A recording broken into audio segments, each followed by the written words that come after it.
people with us as we continue our conversation from yesterday. Because ultimately, here's, I guess, as we kind of wind down on all this stuff, but the goal ultimately is not to be able to say, look, my kid's better than yours, right?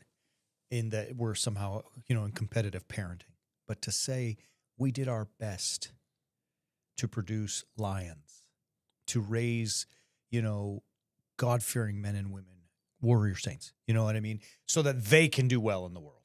Yeah. We are given that instruction from the very get-go. We see right right at the start. I mean, at the wedding ceremony, it says, grant them fair children for the fear and instruction of the Lord, right? Like our job as parents from the moment that we're married is if we're given children, we're supposed to raise them in the fear and education in the faith, fear of the Lord, education of we have to do that stuff. Proverbs tells us, train up a child in the way that he should go, and when he is old, he will not depart from it. It's not just if you train your child in this way, then when he's old, he will go. It's a commandment. It's an instruction to the parents.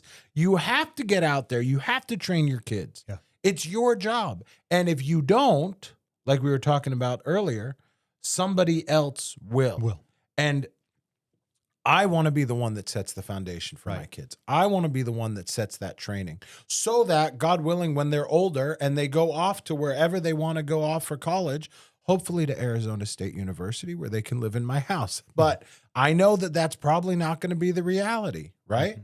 And I want that to not be the reality because I want them to see the world. I want them to explore. I want them to get out there and fight for it.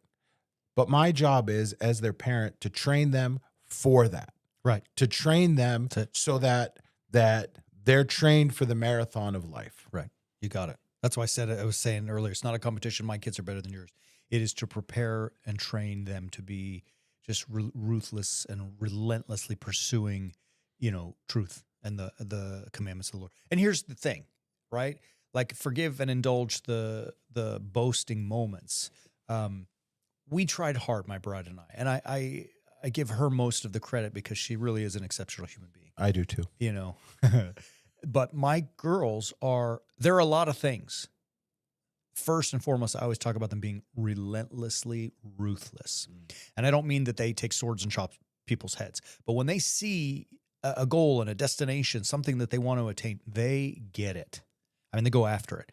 And yes, they've failed, but most of the time they set high targets and go get it because they are just relentless in pursuing and doing the requisite work, good work ethic, all that stuff. They are, God-fearing women. Let me tell you, number one is away at college.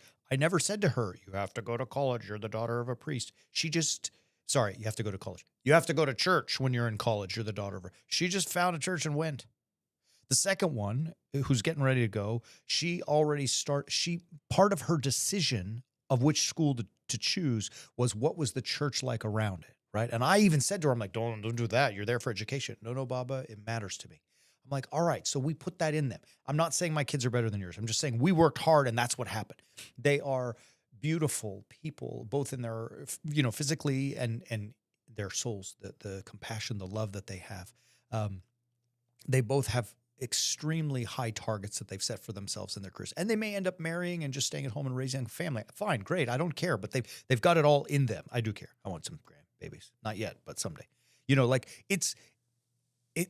My point in saying all of that is not to brag, but it is simply to say this. My bride and I worked hard and we did what God asked us to do. And thank God. And by his grace and his mercy, it works. Mm-hmm. And I say any of this to say to our audience that, look, we're proof in the pudding. And I think from what I can see already with your beautiful Eleanor and Johnny, that you're doing the same business. It works. God's way works. And so maybe that's an encouragement for those who are in our audience to watch. Look, give it a shot, man. Trust it. There's proof in the pudding. You know what I mean? Yeah. Yeah. All right. Great stuff. This was fun. This is great. Let's do it again. All right. How about next week?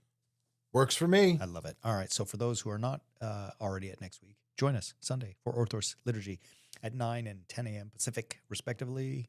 And we'll be back next week to keep grinding away at all kind of good stuff. For all of our warrior saints, keep paying attention. Even those who are not yet Warrior Saints, pay attention. We got some really fun things coming. We're working hard, grinding. We've got some good new excitement. Love you. We'll see you Sunday. We'll see you next week. As always, keep walking on the way of the Warrior Saint.